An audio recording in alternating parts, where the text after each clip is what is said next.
Buenas noches, Dios te bendiga, ¿cómo estás? Tomen asiento los que están parados.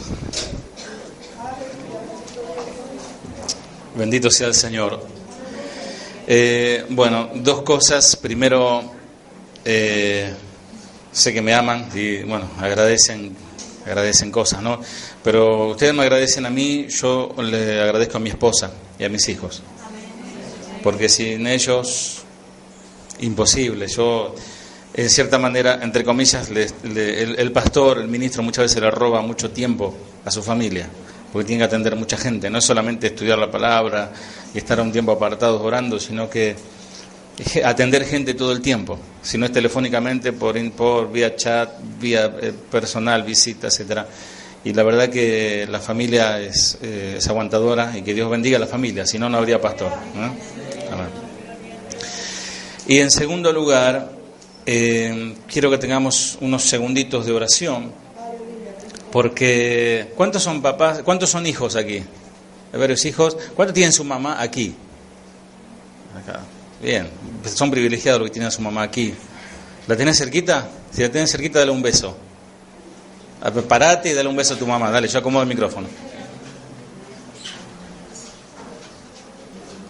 Básicamente tres casos puntuales.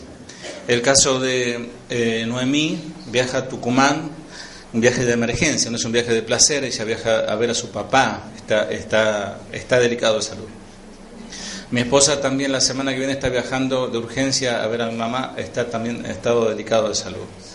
Norma, también, ¿tenés a tu papá, a tu mamá? ¿A tu papá? ¿A tu mamá? ¿Qué tiene?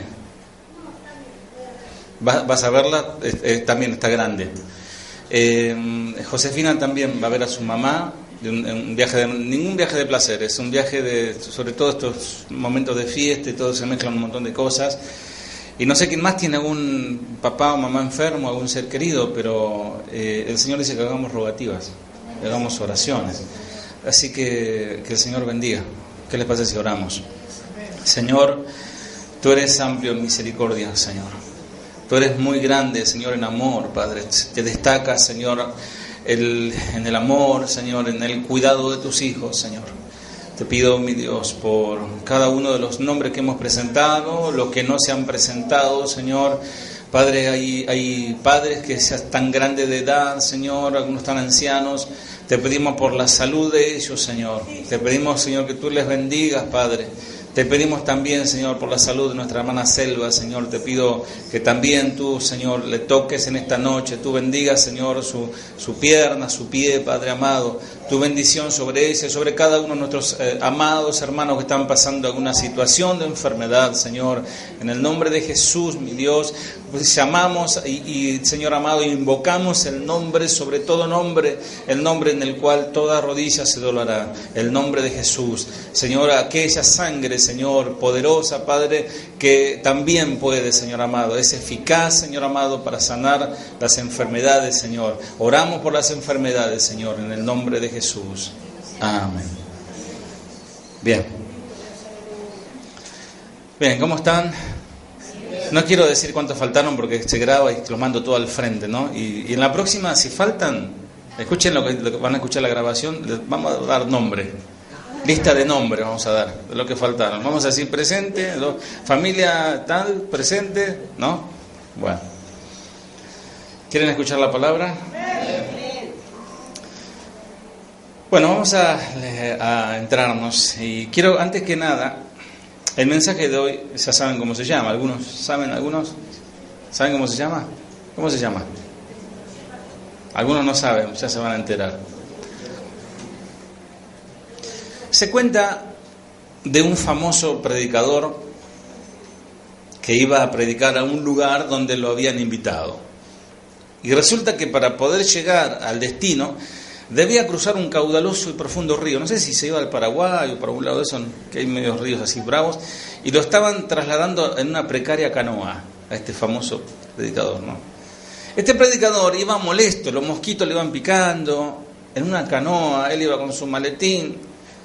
Y él iba murmurando en su corazón, y iba diciendo, de haber sabido que tenía que pasar por esto, hubiese rechazado la invitación, pero me garantizaron una buena ofrenda para mi servicio. Iba pensando, ¿no? Y el humilde hermanito que conducía la canoa, que lo tenía que trasladar al otro lado de la orilla, solo escuchaba al gran siervo que les mencionaba sus títulos, sus logros. Vieron que esa gente que habla, el otro escucha, va remando, ¿no? Y yo escribí varios libros, dice. Era porteño. Yo escribí varios libros, che. Yo soy licenciado en teología. Yo tengo un doctorado en Biblia. Son doctores en Biblia. Yo viajé por todo el mundo. ¿Sabías que yo soy parte de la junta directiva del Ministerio Intergaláctico Apostólico y Profético de los Milagros de la Prosperidad Financiera? El otro iba... Mientras remaba el canoero, Pedro se llamaba, Pedro el canoero, lo escuchaba atentamente, guardando silencio. De repente, esa cosa que tiene el provinciano, ¿no? Que es más de escuchar, no hablar tanto, ¿no? Y de repente la canoa golpea en una roca y el humilde canoero rompió el silencio y le dice, apóstol, hay un problema, le dice. El bote se ha roto y se va a hundir. Señor apóstol, ¿usted sabe nadar? No sabía nadar. Sabía muchas cosas. Era esto, era aquello, logró, fue allá, pero lo esencial para salvar su vida no lo sabía. Es una moraleja esto. No pasó, por ahí pasó, no sé, pero una casualidad, mera casualidad. Pero esto es para presentar cómo a veces somos tantas cosas, hacemos tantas cosas, pero no tenemos lo esencial. Cristo es todo, sin Él nada tiene sentido. El mensaje de hoy se titula Destruyendo el yo. Destruyendo el yo. ¿Querés que Dios te hable? Bueno, abrí las Escrituras. ¿Querés que Dios te hable audiblemente? Léela en voz alta. Algunos están esperando al profeta, ¿no? Al profeta que viene de allá, ¿no? Él debe tener cada vez más importancia y yo menos. ¿Quién dijo eso? Bien, es una versión actualizada. Es necesario que yo mengüe para que Él crezca. Él debe tener cada vez más importancia y yo menos. ¿Cuántos se sienten importantes? No dicen nada, pero a veces hacen notar que se sienten muy importantes. A veces hacen sentir al hermanito, al hermano, como que ustedes son más. Ustedes saben que yo soy el pastor de este lugar, Casa de Oración Banfield y Casa de Oración Berazategui. Dios bendiga a Ale, a Juan y Rebe, Dios les bendiga, gracias por estar. Y soy el responsable de apacentarles, fundamentarlos en Cristo, mostrarles su gloria y su voluntad por medio de la palabra de Dios. ¿Sí? ¿Saben eso? También aquí hemos tenido predicadores, otros predicadores que nos dieron de comer el alimento espiritual. Gracias al Señor, desde ya vamos transitando para el 6º año de Casa de Oración. Este púlpito fue preservado. Solamente tuvimos 2 cimbronazos. No me acuerdo del uno, pero el segundo me acuerdo cuando vino un hermano que vino que era famoso, no voy a dar nombre para que no, pero hermano de un famoso predicador que vino, y bueno, insistió, como un poco que se invitó él, un buen hermano, pero dijo algunas cositas que estaban un poquito descolocadas. Entonces, como pastor, yo tengo que pararme aquí y acomodar algunas cosas, trazando la palabra de verdad, como Pablo le dice a Timoteo. Entonces el pastor debe siempre cuidar su púlpito. La iglesia, como dijo alguien, el púlpito es el trono de la palabra de Dios. La vez pasada se animó el pastor Samuel también Mercado a invitarme, y bueno, él después se la arregle él, yo hablé después, ¿no? Una linda congregación también tiene el hermano allí. Bueno, han pasado predicadores y hemos escuchado predicadores y ponemos en nuestro MP4, MP3, en el celular, en el pendrive, en todos lados, Ahí vas a casa y escuchás prédica en el primer, arriba, abajo, en todos lados, hasta en el baño, en la radio, hablando ahí uno ahí. Y bueno, sobre todo Chuy es ya, ¿no?, figurita repetida, lo escuchamos todo el tiempo y no nos cansamos de escuchar, ¿no? Aunque lo único que a veces que en la radio lo pasa, la misma prédica te lo pasa 7 veces por día, todos los días. Llega un momento que dice, bueno, Chuy, te quiero mucho, pero ya lo sé la prédica, ¿no? Pero qué bueno es escuchar las enseñanzas. Qué bueno el que tiene acceso a internet y bueno, les recomiendo bajar las series de Vicky de Olivares, de los jóvenes, ¿cómo se llama la hermana de los jóvenes? Janet Arroyo, Chuy García, les recomiendo nuestro amigo Tony del Campo, para mí me encanta cómo predica él. Bueno, varios predicadores, ¿no? Y después hay otro que yo escucho mucho la BN, le recomiendo, esa radio es espectacular, escuchar a Adrian Roger, etcétera, varios predicadores, a Paul Washer, a John MacArthur y a todos hombres de Dios que nos enseñan, siempre sacamos una enseñanza, ¿no? Allí. Esta semana escuchaste alguna predicación que no sea ni yo ni Chuy. ¿Alguna predicación que, a ver, alguien escuchó alguna predicación? Yo escuché a Cash, dice uno por ahí, ¿no? ¿A quién escucharon? ¿Alguien escuchó? ¿No escucharon? ¿Qué escucharon? Chayanne. ¿Qué escucharon? A Carlos Olivares también. Carlos Olivares, el hermano del pastor. ¿Quién más? Sí, pero otro predicador. Hay en las casas de oración, vos te metés a casa de oración Ciudad de México, te metés a casa de oración Canadá y vas a escuchar cada enseñanza. Yo te recomiendo que hagas ese ejercicio, te descargues las prédicas. Predicadores por todos lados. Pero existe varios predicadores. Hay otro predicador también que anda dando vuelta por ahí. Y ese predicador se llama Satanás. Te reteato, te reprendo. Satanás está ahí como el pajarito, ¿no?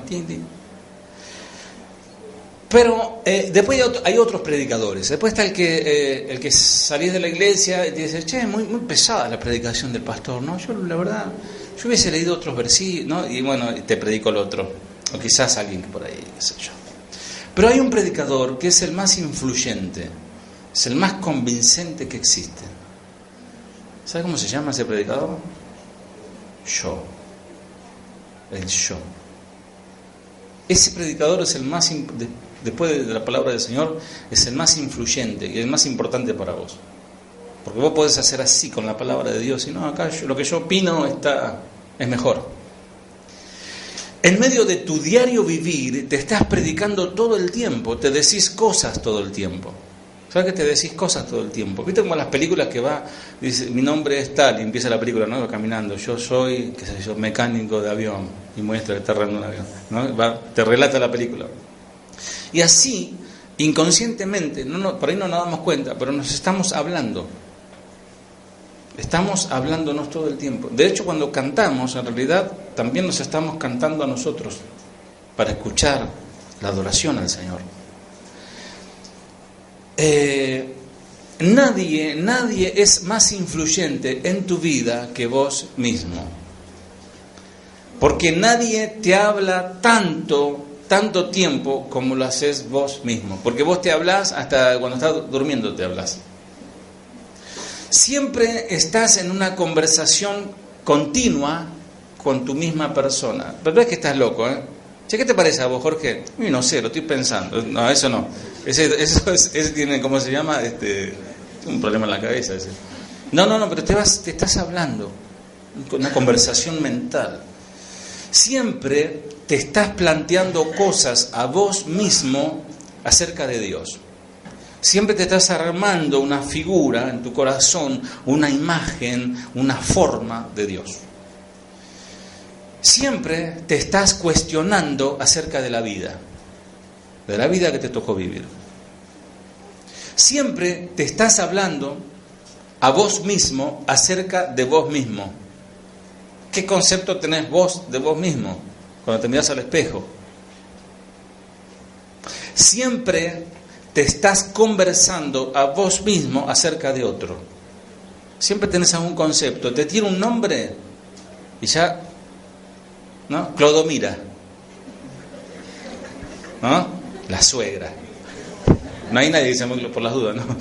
Pero siempre hay alguien en tu corazón, tenés un pensamiento rápido sobre un nombre, una persona. Y las cosas que vos te decís a vos mismo acerca de todo esto es lo que marca tu manera de comportarte. Porque de la abundancia del corazón habla la boca y también actúan los hechos. Los seres humanos, que somos hechos a imagen y semejanza de Dios, no viven la vida basado en su experiencia, sino en la interpretación de sus actos. Es decir, siempre están interpretando la vida, siempre se están buscando sentido a las cosas de la vida, siempre están buscando una razón, ¿por qué? Por eso, dos personas en una misma situación pueden tener respuestas distintas. Por ejemplo, en este auditorio puede haber una persona que esté, o un grupo de personas que esté, qué buena, que viene ahora, ¿no? Qué palabra. Y entonces, ¿cuándo termina esto? Qué calor que hace, qué hambre que tengo, qué sed que tengo, qué cansado que estoy, ¿no? Y en el mismo grupo de gente puede haber dos personalidades, dos tipos de personas. Puede darse que en un mismo lugar dos personas puedan tener una óptica y opinión muy diferente de una misma situación. Dos personas en la misma situación y dos respuestas totalmente diferentes. Leamos un maravilloso poema que se encuentra en el Salmo 42. Lo hemos cantado muchos años, este salmo. Salmo 42. Salmo 42. Versículo 1. ¿Ahí lo tienen? Dice, como el ciervo brama por las corrientes de las aguas, así clama por ti, oh Dios, el alma mía. Mi alma tiene sed de Dios, del Dios vivo. ¿Cuándo vendré y me presentaré delante de Dios? Fueron mis lágrimas mi pan de día y de noche, mientras me dicen todos los días, ¿dónde está tu Dios? Me acuerdo, fíjense, lo subrayemos ahí, me acuerdo, habla consigo mismo, de estas cosas y derramo mi alma dentro de mí, de cómo yo fui con la multitud y la conduje hasta la casa de Dios, entre voces de alegría y de alabanza del pueblo en fiesta. ¿Por qué te abates, oh alma mía? ¿Con quién hablaba David ahí? Consigo mismo. ¿Por qué te abates, oh alma mía, y te turbas dentro de mí? Espera en Dios. ¿A quién le dice? A Él mismo. Espera en Dios. Aprendan a hacer ustedes lo mismo.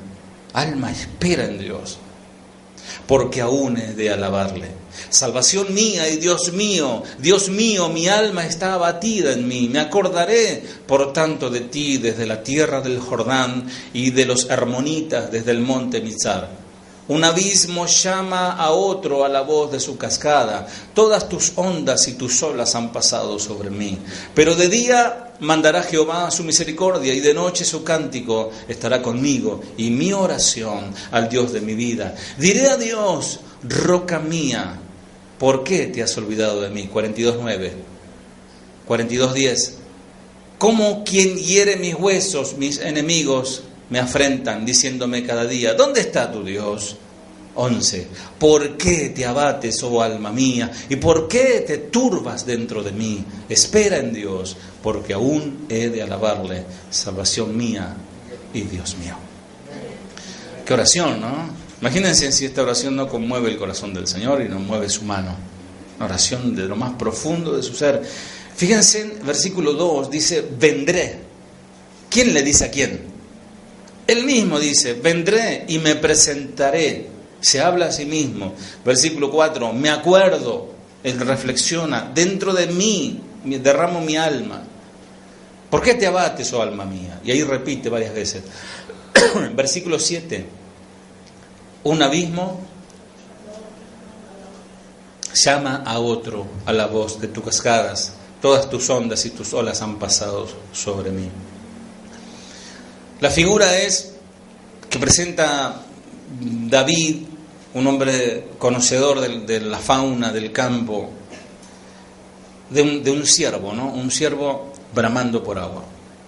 En la época de las lluvias y en el deshielo de las nieves, los arroyos y los torrentes se precipitaban en las gargantas profundas de los sequedales, en cascadas imponentes y ruidosas, de forma que parecen llamarse unas a otras. Su rumor temible y melancólico recuerda al poeta las calamidades terribles que se abaten dentro de él. Para entender a David, el salmista, tenemos que saber lo que él estaba viviendo en esa situación. ¿Qué es lo que le pasaba? David parece un depresivo, parece un actor de telenovela mexicana, todo el día llorando. No, realmente, amados, él sufría, podemos decir de alguna manera, a veces la ausencia, entre comillas, de Dios, el silencio de Dios. Él no podía estar porque él tenía una comunión tan íntima con el Señor. Para entender esto, tenemos que saber que él estaba pasando una situación. Aquí encontraremos 3 cosas que nos habla de la experiencia que él ha tenido. Él está experimentando emociones realmente muy fuertes, las cuales nosotros podemos también pasar. Habla de dificultades dentro de su propia alma. Utiliza ciertas palabras que nos muestra un cuadro de lo que está sucediendo. Versículo 3, ¿qué dice el versículo 3? Fueron mis lágrimas, mi pan de día y de noche, mientras me dicen todos los días, ¿dónde está su Dios? Fueron mis lágrimas, mi pan de día y de noche. Esto nos da la imagen de un llanto, de lágrimas tan abundante que se traga sus propias lágrimas. Cuando uno llora demasiado termina tragando sus propias lágrimas y siente ese sabor salado, ¿no? Él hace una pregunta profunda y una de esas preguntas dice en el versículo 9: diré a Dios, roca mía, ¿por qué te has olvidado de mí? ¿Se sintieron olvidados? ¿Te sentiste olvidado por Dios? ¿Se siente olvidado por Dios a veces? A David le pasó. Es una pregunta muy significativa. Él dice en cierta manera: Dios, ¿dónde estás? Dios, ¿qué estás haciendo? Señor, ¿me diste la espalda? Dios, ¿me estás escuchando? Él en ningún momento pone en duda la existencia de su Dios. Él pregunta: ¿dónde está? No dice ¿dónde está Dios? Como diciendo que no existe. No. Él está diciendo: Señor, ¿en dónde estás? Él está bajo un terrible ataque, es decir, su fe está siendo atacada, cosa que nos puede pasar a nosotros. Pero cuando la fe está fortalecida, cuando la fe está fundamentada en la roca, amados, no hay nada que nos tumbe. Pero cuando la fe comienza a salirse de ese fundamento, corremos el riesgo de ser derribados. Mientras él está en extrema angustia, porque estaba totalmente angustiado, sus ojos podemos imaginar hinchados de llorar, y se está planteando preguntas sobre ¿dónde está Dios? Y encima de eso están los predicadores. Hay gente alrededor que le dicen: ¿y dónde está tu Dios que tanto amás? Que tanto con tu guitarrita, tu charanguito, tu arpita le cantás. ¿Dónde está el Dios que de tanta gracia, de que Jehová mi pastor nada me faltará? ¿Dónde está Él? Amado, puede suceder que te pase en una situación que te digan tus parientes: ¿y vos cuando vas a la iglesia? Está todo el día hablando a nosotros y ahora estás deprimido, deprimida. En momentos de situaciones de emociones fuertes y preguntas profundas y dificultades, vos vas a predicarte algún tipo de evangelio vos mismo. Lo que estuvieron en la reunión del ministerio, ¿cuándo fue? El martes hemos hablado de esto, ¿no? De evangelizarnos a nosotros mismos, ¿no? Con la palabra, debemos evangelizarnos para evangelizar a otros. Entonces, ¿qué evangelio nos predicamos cuando estamos por emociones fuertes, situaciones traumáticas, terribles, emocionales, enfermedad, etcétera? ¿Qué es lo que nos predicamos? Bueno, básicamente la palabra de Dios, pero si no consumimos la palabra de Dios, si no nos alimentamos de ella, que es la vida, entonces no sabemos cómo vamos a seguir. Te voy a hacer un par de preguntas, ¿puedo? Bueno, te voy a hacer un par de preguntas y tienes que ser honesto. Pero honesto con vos mismo, no conmigo. A mí me podés decir sí, no, eso queda ahí. Honesto con vos mismo. Vos sabés que a vos no te podés mentir. No te mientas. A vos no te podés mentir. A Dios menos. Ahora, cuando estás atravesando dificultades, donde parece que Dios no está cerca, cuando te preguntás, ¿qué será lo que Dios está haciendo? Cuando pasas a situaciones que decís, no veo respuesta de Dios, ¿qué comenzás a decirte a vos mismos con respecto a Dios? ¿Qué comenzás a decirte a vos mismo con respecto a vos con Dios? ¿Te estás predicando vos mismo el verdadero evangelio que ha sido revelado en la palabra de Dios? ¿O caes en predicarte a vos mismo un evangelio falso? Un evangelio de que vos sos lo más importante sobre la tierra y vos sos el hijo del rey y Dios no te tiene que hacer faltar nada. Que si te enfermaste porque no puede ser que Dios me haga pasar esto. Es un evangelio falso. Diciendo que estás totalmente abandonado en esta situación, en esta circunstancia. Que yo le sirvo, que yo años de mi vida di para el ministerio, di dinero, nadie vio todo lo que hice y resulta que ahora estoy en esta situación. ¿Qué te predicás a vos mismo? Que nadie pueda entenderte, que te quedaste solo, empezás a predicarte. Nadie me entiende, estoy solo. O quizás te predicás un evangelio de pobreza, diciéndote a vos mismo que no tenés los recursos económicos para poder enfrentar o afrontar esta dificultad. Y Dios me hizo pobre, y bueno, soy pobre, ¿qué va a hacer? Y Dios me quiso así, yo encima por servir al Señor no hice negocio, no gané dinero y ahora estoy pasando necesidad. O te predicas un evangelio de parcialidad, un evangelio mirando la vida de otras personas, diciendo, por ejemplo, a ellos la vida les resulta más fácil que a mí. Y mira para el otro y dice, aquel está re bendecido. Y empezás a murmurar, como ese que iba en la canoa, ¿no? Empezás ahí, a ellos la vida les sonríe. A mí se me ríe a carcajada la vida. Es un refrán, ¿no? Y encima te preguntás, ¿no será que Dios los ama más a ellos que a mí? ¿No será que a Dios le importa más a ellos que a mí? O por ahí te predicás el evangelio de la inutilidad, diciendo, yo no tengo ni la fuerza ni las habilidades para poder avanzar en esto. Soy un completamente inútil. Bueno, en eso tenés razón. En esos momentos de soledad, donde te sentís que estás vos y tu alma, donde no hay nadie a quien hablarle, ¿qué clase de evangelio te comenzás a predicar a vos mismo? Pues estoy seguro que después de esto vas a empezar a hablarte. ¿Con qué te retroalimentás? Cuando vienen las dificultades, ¿te llenás de miedo? ¿Te desesperás? ¿Te frustrás? ¿Te sentís de menos? ¿Te sentís bajoneado? ¿Te enojás? ¿Te da rabia? ¿Te da bronca? Bueno, en este salmo, el Señor nos permite leer y escuchar lo que David se hablaba a sí mismo. Vivimos en un mundo caído, eso lo sabemos. Y por ser hijos de Dios, no se nos ha dado tratos preferenciales para que no suframos la consecuencia de vivir en un mundo caído. Estamos en un mundo caído y no vivimos en una nube ni en una cúpula de cristal. Estamos en este mundo caído y si viene crisis económica nos arrastra, si viene enfermedad, una peste, nos agarra. El Señor nos puede proteger, pero Él, no nos sacó de este mundo, porque dice, Señor, si no te pido que lo quites de este mundo, sino que lo guardes, y el Señor nos guarda. Pero como decía el pastor Ochuy, si hay un accidente, a veces mueren hermanos. En el tsunami, en terremoto, mueren hermanos. Pastores que estaban predicando en la iglesia murieron predicando. Que es buena muerte, ¿no? Por ahora no, Señor, pero bueno. Que sea su voluntad, ¿no? ¿Se imaginan caer el techo y todo al cielo? Así que vas a tener que enfrentar dificultades. Entonces, podés saber lo que David hablaba en su alma, es muy saludable poder saberlo.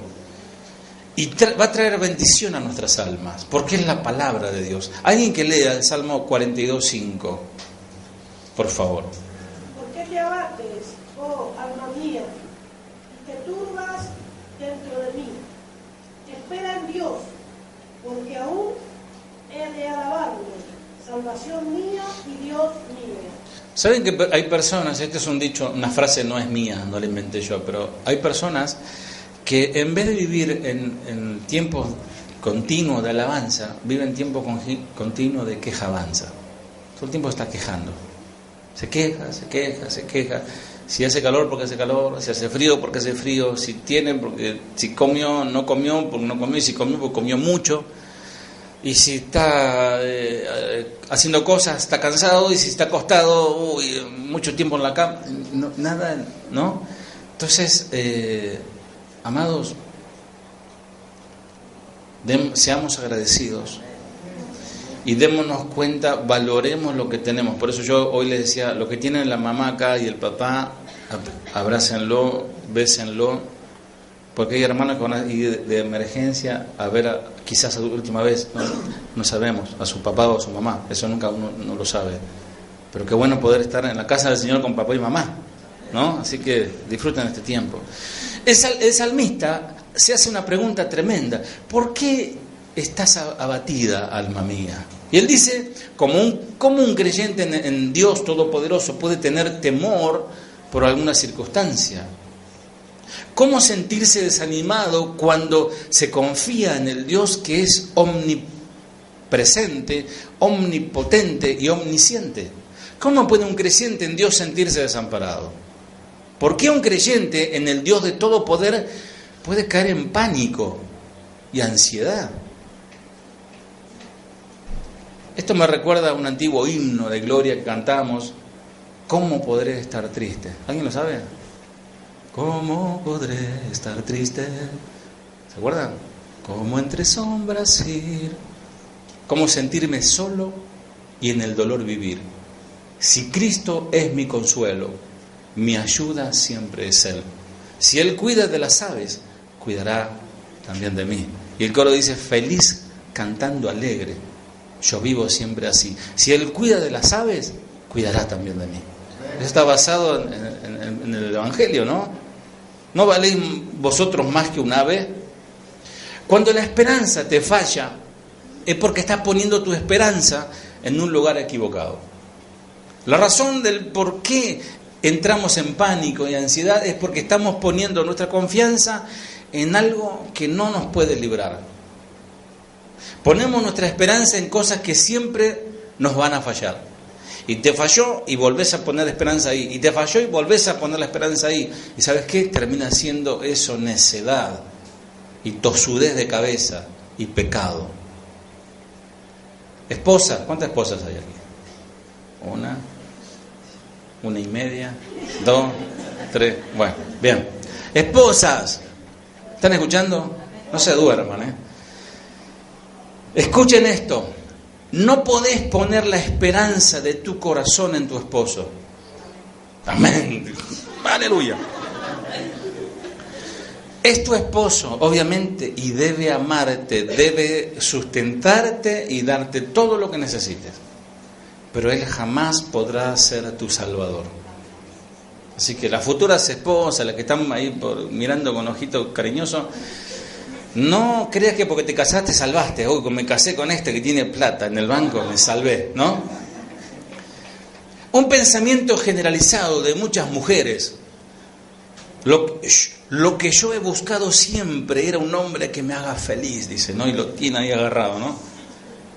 Ok, tu marido debe amarte, él debe servirte, pero él no puede ser la fuente mayor de tu felicidad. Porque ese lugar solo le pertenece, le corresponde únicamente a Dios. Ya vamos a estar estudiando el año que viene vamos a estar estudiando el Decálogo, los 10 mandamientos. A partir de marzo por ahí vamos a empezar. El hecho es que cabría la posibilidad de que uno de los dos parta de este mundo. ¿Te imaginas tu marido muriéndose? ¿O tu mujer? Ay, Dios me libre y me guarde. Tenés que ser previsor. La muerte es una realidad en la vida del cristiano, mis amados. ¿Estás preparado para la muerte de tu esposo? ¿Para la muerte de tu esposa? Dice uno, ¿no? ¿Para la muerte de tus hijos? ¿De un hijo? para la muerte de tu padre o de tu madre. Es un tema, volvamos al Salmo, ¿no? Es un tema, ya lo tocaremos, pero debiéramos considerar eso y saber que, amados, no nos pertenecemos ninguno, somos del Señor. Y todo lo que tenemos, la familia, toda nuestra propia vida le pertenece al Señor. Bueno, puede ser que suceda eso. Y bueno, dijo alguien por allí, cuando muere tu esposo o tu esposa, muere la mitad de tu parte, ¿no? Es terrible, pero es así. Y hay casos de que muere el esposo o la esposa y al poco tiempo muere el viejito, ¿no? Nosotros tuvimos el primer pastor, que fue el pionero, el hijo del pionero de Iglesia de Dios en Argentina.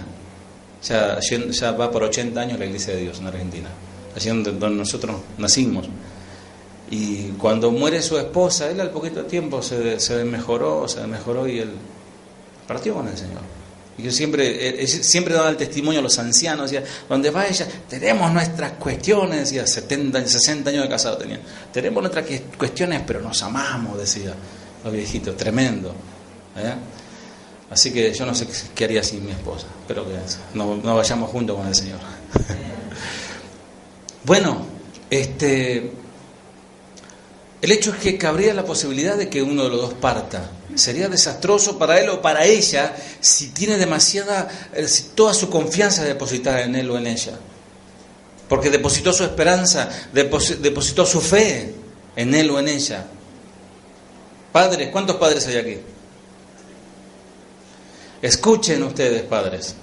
Ustedes no pueden proyectar sus vidas en la de sus hijos. Y los hijos dicen... Es decir, que sus logros sean nuestra satisfacción personal y razón por el cual lo trajimos al mundo. O sea, yo la traje a Ruth para que sea mi doctora de cabecera. ¿Te imaginas? ¿No? Ningún hijo va a producir eso. Sacate de la cabeza si vos pensás, no, yo trabajo para que mi hijo sea ingeniero. Capaz que el tipo tiene otros proyectos, ¿no? Quiere ser, no sé... qué sé yo, cada profesión ridícula, piloto de avión. Un chiste, Johnny, porque acá tenemos un piloto de avión. Cuando tengamos el jet privado, como Cash, vamos a andar. Pero padres no pueden vivir la vida de sus hijos. Sean nuestros logros, no puede ser que los logros de ellos sean nuestro logro personal. O sea, obviamente que uno ha puesto el esfuerzo, ¿no? Ha puesto toda la energía en sus hijos, pero que ellos se desarrollen en lo que ellos, buscando en Dios. Yo a mi hija y a mi hijo le enseño esto, que ellos se proyecten en lo que van a estudiar, en la voluntad de Dios. No cuánto dinero más van a ganar si son ingeniero o abogado o arquitecto. Cuenta un pastor, y hablando de esta situación, de que deposita todo, o que a veces depende su vida, depende de su hijo, cuenta un pastor que un fin de semana se quedó en su casa. O sea, merecido descanso. Ese día se tomó el día, predicó el copastor seguramente. Dijo, qué buen momento para poder ver un partido de fútbol en la tele. ¿Está bien que el pastor vea un partido de fútbol? O algunos se desgarran la ropa. ¿No? Bueno. Y cuando fue a prender la tele, de repente entra su hijo de 16 años. Y lo ve venir a su hijo, con el pelo teñido verde brillante. Así. No se imaginan cómo tenía el pelo, ¿no? Parecía que tenía pasto en vez de pelo. Lo ve el pastor, se saca los lentes. ¿Qué te hiciste? ¿No? El pibe se había echado un líquido, eso que te saca el color, ¿cómo se llama? No sé, que se dejó blanco el pelo. Agua oxigenada, dicen. Y se puso la pintura. El envase decía verde flúor maníaco. Y se paró delante de su papá, el día de descanso. ¿Qué te parece? Le dice. Y su papá casi se desmaya. Pareces un árbol de Navidad, pelo verde, aros, piercing. ¿Qué es eso? Lo peor de todo es que este pastor al día siguiente la semana siguiente tenía una convención anual con todos los pastores prominentes del ministerio, y uno de los pastores pioneros que venía de otro país había pedido a este pastor que quería conocer a toda su familia. Y este pastor era respetado, ¿vieron? Pobre pastor, ¿se imaginan? Entrando a la iglesia junto a su esposa, a sus hijos y el pibe arbolito de Navidad atrás. Padre, no podés poner tu reputación en las manos de tus hijos. Te pueden fallar. Si vos fallás, tus hijos te pueden fallar. Tenés que inculcarle la palabra de Dios, pero ellos tendrán que buscar a Dios. Nadie puede obligar a un hijo a ser cristiano.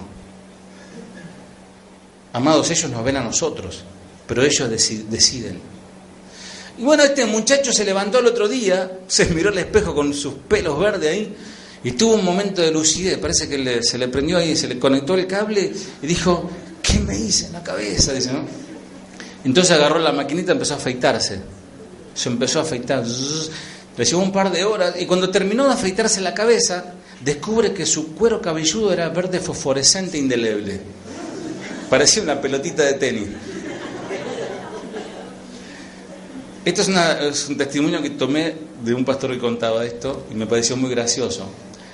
Porque él, este hombre decía, mi ministerio se va en bancarrota, decía, ¿no? Mi ministerio se va a la lona por mi hijo. ¿Cuántos saben que el pastor Chuy Olivares tiene un hijo que ahora está por casar, tiene 25 años, y él estuvo apartado del Señor? Él lo cuenta. Y él estuvo en una reunión donde había varios pastores y contaban, cada uno contaba, él se animó uno y se animaron todos, ¿no? Porque uno, no, mi hijo probó marihuana, el otro no sé qué, y los pastores estaban quebrantados porque son siervos de Dios que quieren que sus hijos también, pero qué tremendo, ¿no? Y dice que por una mano fuerte del Señor, David, el hijo del pastor Chuy, lo trae el Señor nuevamente a sus pies, ¿no? Con un accidente tremendo que pasó allí. O sea, yo soy hijo de pastor y yo sufrí las consecuencias de ser hijo de pastor. Y que el hijo del pastor tiene que ser un poco más el Brad Pitt espiritual, ¿no? Todo es perfecto en estar ahí, ¿no?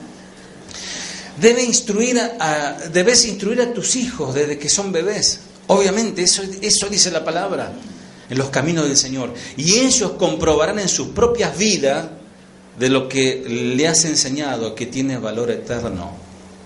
Ellos serán librados de muchos dolores según le hayas instruido en la palabra de Dios. Aún así, no podrás evitar que ellos sufran. No lo podrás tener toda la vida en una cajita de cristal. Y les habla un padre que es bien cuidador, bien guarda de sus hijos. Y a veces me reclamaron estos días, vos sos demasiado cosa. Pero bueno, uno por amor, y bueno, hay que estar ahí, hay que orar al Señor que nos dé más confianza, ¿no? En ese sentido. Tampoco podés poner tu confianza en tus posesiones. Todo muere, todo perece. Todo lo que era nuevo y reluciente se desgasta y envejece. La camisa que tenés puesta, la remera, cuando la compraste, parece que tenía luces, brillaba. Ahora el color no sale. El zapato, la zapatilla que no querías ni caminar, y pisaba una piedrita y ya estaba, ay, la limpiabas, ¿no? Ahora ya le salen los dedos para afuera, ¿no? Todo se va gastando y el que lo usa también se gasta y se envejece. Tampoco podés tener tu esperanza en tu belleza física. Porque no todos pueden ser bellos como nosotros. Por más que te mates en el gimnasio, por más que sufras cuando estás con un yogur descremado, mientras que ves pasar a uno con un sándwich de vacío y chimichurri, y vos estás con el yogur, ¿no? Tanto cuidado en el cuerpo y al final todo cae.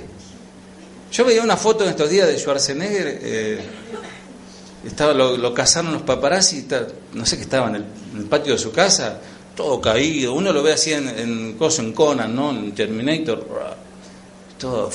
Yo tengo más lomo que él al lado de. Pero vieron que tanto coso, nada, todo cae, todo envejece, todo se vence. Ojo, no estoy diciendo que esté mal realizar ejercicio y cuidarse, es recomendable.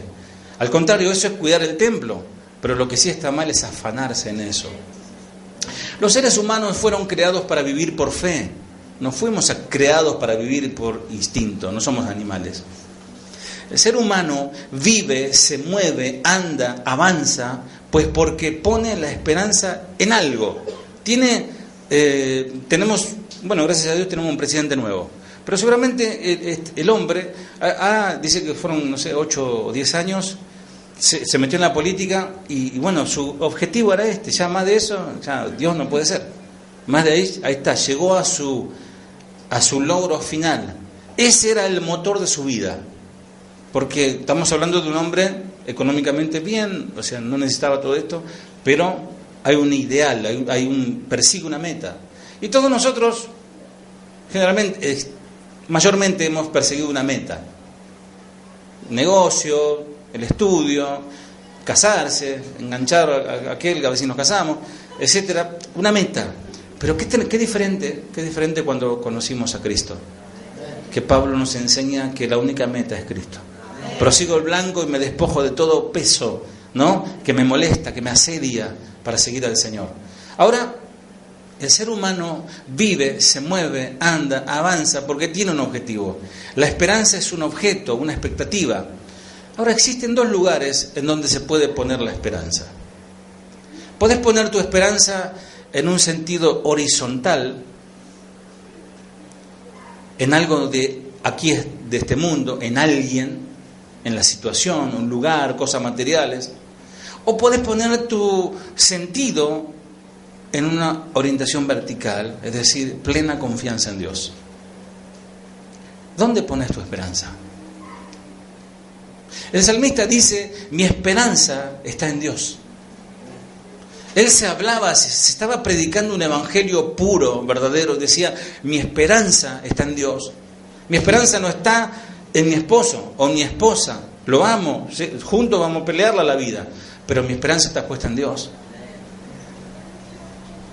Esto es una profundidad teológica, mis amados, que hay que atesorarlo en el corazón. La esperanza no es una experiencia. Porque podés decir, no, yo no sabés la experiencia que tengo. Con mi esposa hablábamos, a veces nos ponemos melancólicos entre mate y mate, ¿no? Y recordamos, ¿no? ¿Te acordás? Ya en el año 1900, ¿no? Allá.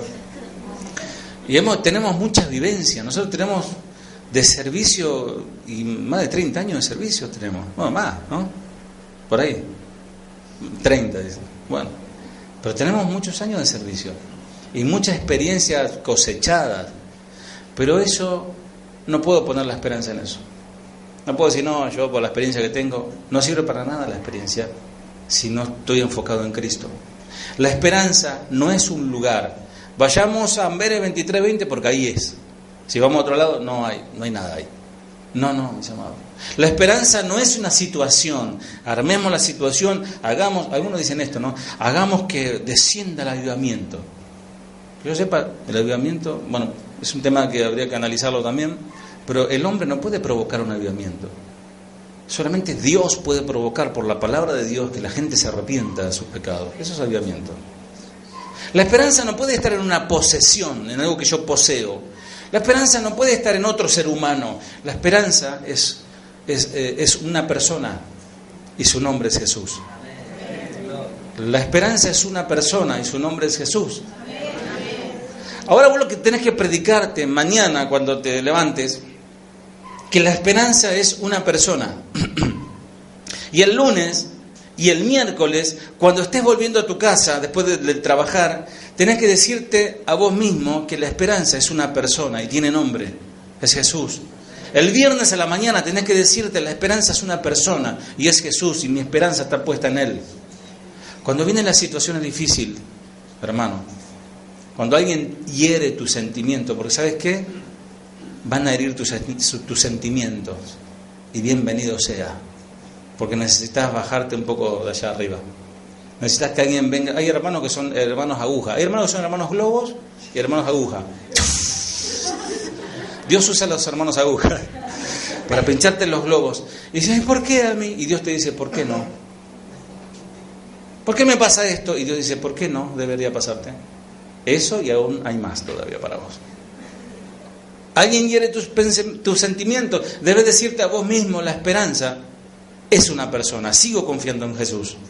Cuando estés en una enfermedad, debes decirte, la esperanza es una persona. Es Cristo. Pero acordate que una sanidad no salva a nadie. Solo la predicación del Evangelio eterno. Mi mayor necesidad no tiene que ver con dinero. Mi mayor necesidad no tiene que ver con un lugar. Me voy a ir a tal lugar, me voy a ir al Calafate, ahí voy a estar en paz. Mi mayor necesidad no tiene que ver con una persona. Mi mayor necesidad tiene que ver con tu alma que necesita a Cristo. Tu espíritu necesita al Espíritu Santo. El pecado tiene el potencial de destruir cada palabra que escuches. El pecado anula tu fe. El pecado anula toda palabra recibida, por más poderosa o simpática o lo que sea, toda palabra, el pecado lo anula. Podrás huir de las situaciones, podrás huir de los lugares, podés escaparte de las relaciones, pero jamás podrás escapar de tu pecado. Hay personas que dicen, no, voy a vender todo y me voy a ir a vivir al Tíbet. No te vayas, ahí están los musulmanes cortando cabeza, buscate otro lugar, andate acá nomás. El salmista exclama, Señor, yo confío en ti porque tú puedes librarme de mí mismo. Porque el problema soy yo y este yo tiene que ser destruido. No vas a entender tu necesidad imperiosa de salvación a menos que entiendas este concepto bíblico. El mayor peligro que existe en tu vida sos vos mismo. No es ni Satanás, mis amados. Hay una radio ahí que está, donde estaba la radio de David. Hay un payaso que le pone el micrófono a los endemoniados. Ahí está el espíritu de miseria. Dice la otra, ¿no? El espíritu de adulterio. Todos son demonios, ¿vieron? Pero el mayor peligro no son los demonios, ni Satanás. El mayor peligro somos nosotros mismos. Pablo le dice a Timoteo, cuídate de ti mismo, le dice. Y este Dios de esperanza me rescata de mí mismo. Y eso es verdadera gracia.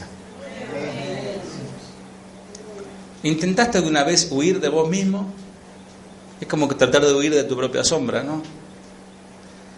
¿Nunca te pasó de mirarte al espejo y decir, no te aguanto más? Sobre todo a la mañana te levantás con los pelos así, los ojos. Yo cuando estudiaba locución tenía una profesora que me decía, hay dos palabras que se puede utilizar para vocalizar. Murciélago, tiene las 5 vocales. Murciélago. Y otra palabra muy interesante, decía, es decir hipócrita. Mirate al espejo y decís, hipócrita.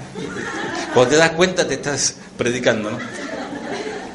Yo muchas veces he corrido de mí y cuando llego a la otra punta me encuentro otra vez ahí. Digo, no, ¿quién me librará? Dice Pablo, ¿no? Vos no podés escapar de vos, necesitas un Salvador. Solo el Salvador puede librarte de vos mismo, porque ese Salvador hará que vos mueras, hará que ese yo sea destruido. Por eso yo decía, publicaba en el Face, es un mensaje cero motivacional. Es un mensaje antipsicológico, porque vos lo escuchás hasta Mateo, algunos de estos pastores que son todos psicólogos, ¿no? Y no, tú eres mírate al espejo y háblale a tu músculo y a tu otro músculo, dile que son hermosos. Cada cosa, ¿no? Vamos a leer Romanos 8:18. Ya enseguida terminamos. Romanos 8:18.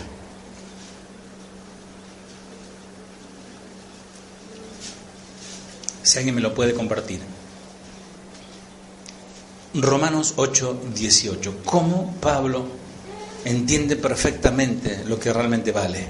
Pues tengo por cierto que las aflicciones del tiempo presente no son comparables con la gloria venidera que nosotros ha de manifestarse.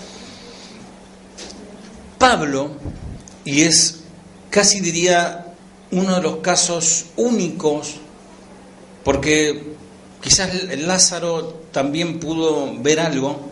¿Se acuerdan? Lázaro, hablamos el sábado, ¿no? Lázaro, ¿cómo se llama la prédica? El rezo del muerto vivo. Seguramente Lázaro habrá estado caminando ahí, estuvo ahí mirando y lo llamaron de vuelta, el Señor lo llamó, ¿no? Ahora, Pablo era un predicador, era un apóstol. Y tan modesto, tan humilde, que él tuvo una experiencia espiritual, no una revelación, una experiencia espiritual de que su espíritu fue transportado al tercer cielo por misterios de Dios. Y él dice, ni siquiera les puedo contar, muchachos, se me ha prohibido. o mejor dicho, a ese hombre se le ha prohibido. Bueno, no quiero decir soy yo, pero no soy yo, es otro. Soy yo. Así estaba Pablo, ¿no? Y fíjense que en un momento dado, él dice, si me dan a elegir, me quedaría con ustedes para predicarles el Evangelio, pero mejor es estar con él. Y realmente, este hombre, cuando le cortan la cabeza, a punto de bajarle allí el hacha en su cabeza, la guillotina, creo que él lo anhelaba más que nunca. Ese golpe seco que dividiría su cuerpo de su cabeza y se encontraría nuevamente en ese lugar donde él estuvo. Una vez que uno tuvo la experiencia con el Señor, mis amados, sin ver el cielo, sin ver las calles de oro, etcétera, nunca más se va a volver atrás. Por eso el verdadero cristiano nunca más deja el camino del Señor. Nunca más se vuelve atrás. Sin embargo, lo que ahora sufrimos no es nada comparado con la gloria que Él nos revelará más adelante. ¿Qué pues diremos? Dice el versículo 31, 8:31. Estamos ahí. ¿Qué pues diremos a esto? Si Dios es por nosotros, ¿quién contra nosotros? El que no escatimó ni a su propio Hijo, sino que lo entregó por todos nosotros, ¿cómo no nos dará también con Él todas las cosas? Dice esta versión, ¿qué podemos decir acerca de cosas tan maravillosas como estas?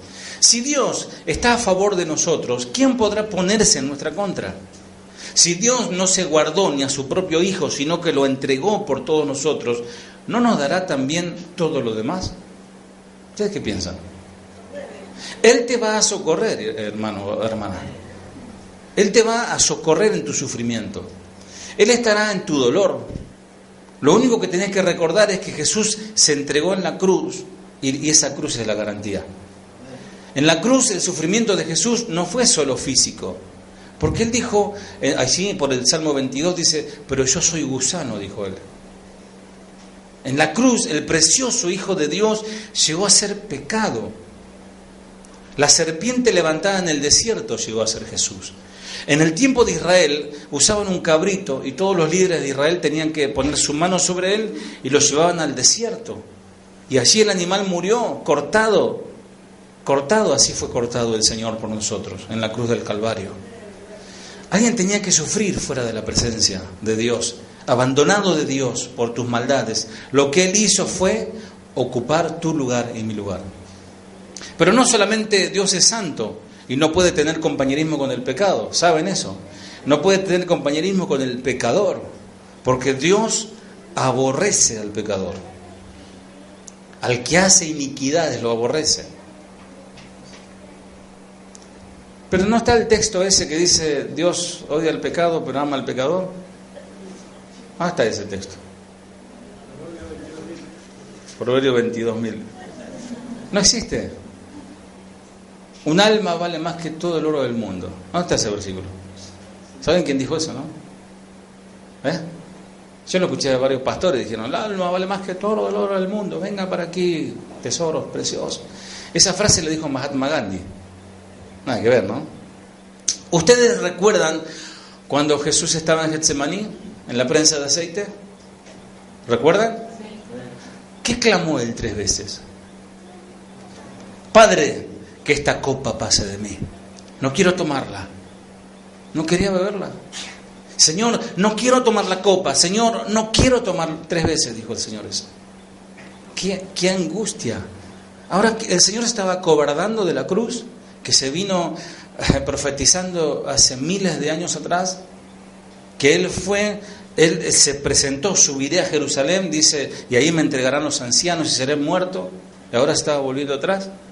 ¿De qué estaba hablando? ¿De qué el Señor no quería tomar esa copa? Se estaba refiriendo al suplicio que Él iba a padecer. Ahora, ¿el suplicio era la cruz? No. Él se está refiriendo a algo peor allí. Él, el Señor Jesús, tragó en su alma la ira eterna de Dios. Toda la ira junta. Toda la ira de toda la humanidad cayó sobre Él. Él se lo tragó. En ese instante de entrega, Él estaba transformándose en pecado. y su alma experimentó el castigo de Dios. El infierno eterno fue derramado sobre el Redentor. Yo el jueves tiraba una pregunta en el seminario y decía esto, que analizábamos esto, estamos estudiando la salvación, estamos en la parte de la santificación, y el análisis teológico es que si una persona pudiese erradicar de su alma el pecado, erradicarla totalmente, no moriría físicamente, porque lo que produce la muerte física es el pecado. Si pudiera erradicar totalmente, entiendan eso, totalmente el pecado, no moriría. Jesús, tremendamente, Jesús nunca pecó. Y yo tiraba una pregunta así que todavía la deben estar pensando, ¿no? Que si el Señor no hubiese sido crucificado, ¿hubiese muerto físicamente? Interesante, ¿no? Ahora, Él, todo lo contrario, Él se hizo pecado. Y cuando el Señor Jesús estaba allí colgado en la cruz, Él tomó la copa de la ira de Dios que debía caer sobre nosotros. Él tomó la copa, Él la tragó, y cuando volcó la copa, ya no había más una gota de ira. Había sido satisfizo la justicia de Dios. Él bebió toda la ira. Dios le hizo beber la ira a Jesús en la cruz. Esto lo estamos estudiando los jueves. Imagínate, amado, un gran lago y una pared que está separando ese lago, un dique de 100 metros de altura, 300 metros de largo. Y detrás de la pared agua, una cantidad inmensa de agua, y en un segundo empieza a resquebrajearse y comienza a romperse el dique y el agua viene hacia vos, como esas películas, ¿vieron? Esas películas de catástrofe, y el agua viene hacia vos, una masa impresionante que te va a destruir. Pero milagrosamente la tierra se abre entre medio tuyo y el agua y se traga toda el agua. Y a vos no te salpica ni una sola gota. Eso es lo que hizo Jesús en la cruz. Él absorbió toda la ira que te iba a destruir a vos. Jesús fue colgado de frente en ese madero, ustedes lo saben. Jesús fue colgado de frente así, desnudo, desgarrado, descoyuntado, desangrado. Jesús murió de frente a vos. Pero que nunca tengas que verle la espalda a Dios. Porque el día que Dios te dé la espalda es porque te dijo: apártate de mí, no te conozco. Seguramente cuando salgas de aquí y te encontres solo, vas a comenzar a predicarte. ¿Qué voy a hacer con este mensaje? Ahora vuelvo a preguntar, ¿qué evangelio te vas a predicar a partir de ahora? ¿Horizontal? ¿Mirándote tu propio ombligo, que vos sos lo más importante? ¿O vertical, levantando tu cara hacia la cruz?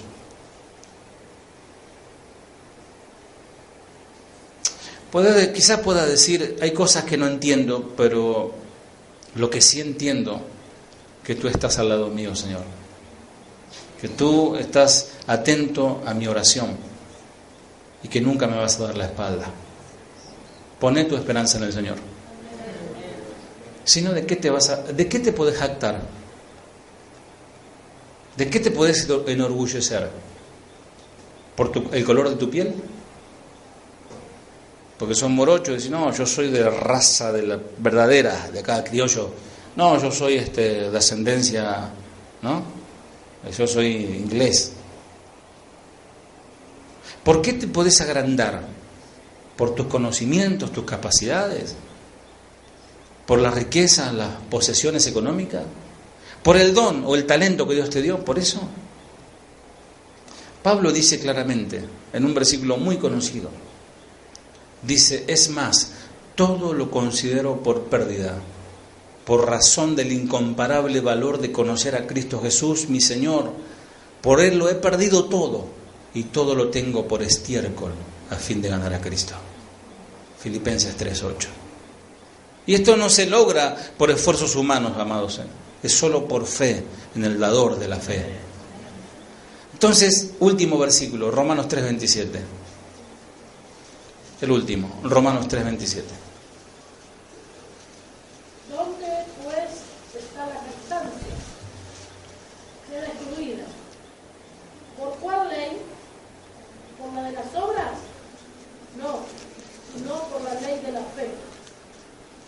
¿Podemos entonces jactarnos de haber hecho algo para que Dios nos acepte? Nunca Dios te va a aceptar por lo que vos hagas. En contra, te va a rechazar por lo que hagas, porque es por fe, y fe en la obra de la cruz. No, porque nuestra libertad de culpa y cargo no se basa en la obediencia de la ley, sino que está basada en la fe. Así que somos declarados justos a los ojos de Dios por medio de la fe y no por obedecer la ley. Amada iglesia, este mensaje se llamó Destruyendo el Yo. Y un pastor muy conocido dijo esto, que el problema de muchos cristianos o de muchas iglesias que son demasiado fuertes y deben quebrarse, deben rendirse ante el Señor. Yo quiero ayudarles a orar, ¿qué les parece? Señor, te pido por los tuyos. Señor, gracias, porque hace calor, mi Dios, algunos están cansados, han trabajado todo el día.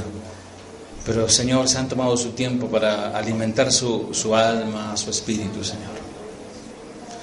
Padre, yo te doy gracias porque veo, Señor, hermanos que ya, Señor, están trabajando con su yo. Hace tiempo, Señor, que están muriendo a sí mismos, Señor. Están negándose a sí mismos, Señor. Y se puede ver en ellos el carácter, el amor de Cristo, tu amor, Señor. Padre, pero, Señor, es una situación complicada, mi Dios. Es una situación difícil cuando realmente nuestro yo gobierna, nuestro ego es mayor que tu palabra, que tu voz. Señor, bendice a mis hermanos, bendice, Señor, que se puedan humillar, como hoy decía el Señor Cristina, que en su corazón, Señor, se humillen. De nada sirve que se tiren al piso, se arrodillen, si en su corazón, si en nuestros corazones no estamos humillados, mi Dios. Padre, que tú puedas crecer, Señor, y que nosotros desaparezcamos, mi Dios. Y que cuando el mundo nos vea, cuando nuestros parientes que no te conocen nos vean, cuando aquellos vecinos nos vean, te vean a ti, Señor. Te vean a ti, mi Dios. Ese es el objetivo por el cual, Señor, tú has enviado tu Espíritu Santo, Señor, para edificarnos, mi Dios, a la estatura del conocimiento pleno, Señor, del varón perfecto, a Cristo. Señor, gracias por mis hermanos. Gracias por poder, Señor amado, soportar este tiempo las palabras. En el nombre de Jesús. Amén. Dios le bendiga, mis amados. Gracias. Cristo, quiero levantarte con mi canto y que cada parte de mi ser exprese adoración. Quiero consumirme en tu amor. Vida es la que me das con tu palabra. Cada que me hablas al oído y reconozco tu voz. Quiero consumirme en tu amor. No puedo dejar de seguirte. En la cruz tú diste todo por calmar mi soledad. No puedo dejar de adorarte. Con mi vida quiero amarte y hacer tu voluntad.